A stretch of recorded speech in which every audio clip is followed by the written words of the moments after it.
Dhaka premier লিগে ছন্দ ফিরে পেতে শুরু করেছে আবাহনী। প্রথম ২ ম্যাচ হারের পর টানা ৩ ম্যাচে জয় তুলে নিয়েছে ডিফেন্ডিং চ্যাম্পিয়নরা।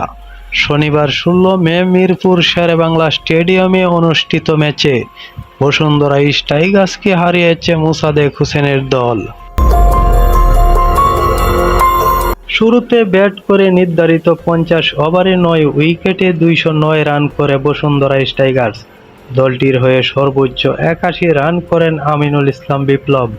জবাব দিতে নেমে মোসাদ্দেক ও সাব্বির রহমানের ৫০তে জয় তুলে নেয় আবাহনী।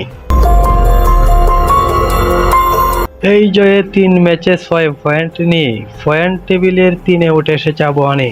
৪ ম্যাচে সবগুলোতে জিতে ৮ পয়েন্ট নিয়ে টেবিলের ১ ও ২-এ আছে যথাক্রমে মোহামেডান এবং প্রাইম ব্যাংক। টস হেরে ব্যাটিংয়ে নেমে দলীয় ২৭ রানে ৪ উইকেট হারিয়ে ব্যাটিং বিপর্যয়ে পড়ে বসুন্ধরা।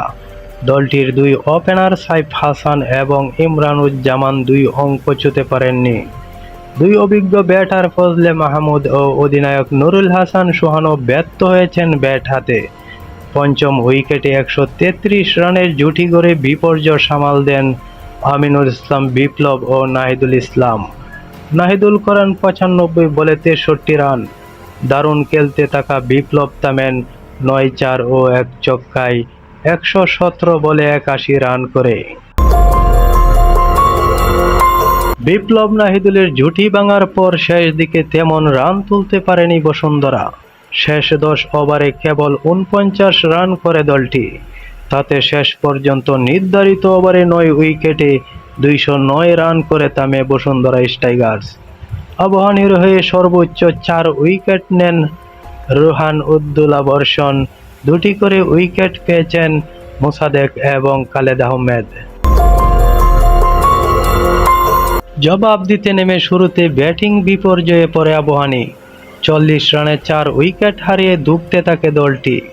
পঞ্চম উইকেটে হাল ধরেন অধিনায়ক মোসাদ্দেক হোসেন সৈকত ও জাকের আলী। জাকের করেন ৬২ বলে ৬৩ রান। ৫৪ বলে ৩-৪ ও ৫ ছক্কায় ৫৭ রান করেন সৈকত। দলের জয় থেকে ৬১ রান দূরে থাকতে অধিনায়ক ফিরলেও কোনো বিপদ আসতে দেননি সাব্বির। উইকেটে এসে ঝড় তোলেন তিনি। মাহফুজুর রহমান রাব্বিকে সাথে নিয়ে দলকে জিতিয়ে মাঠ ছাড়েন। ৪-৪ ও ২ ছক্কায় অপরাজিত ৫৪ বলে ৫০ রান করেন সাব্বির।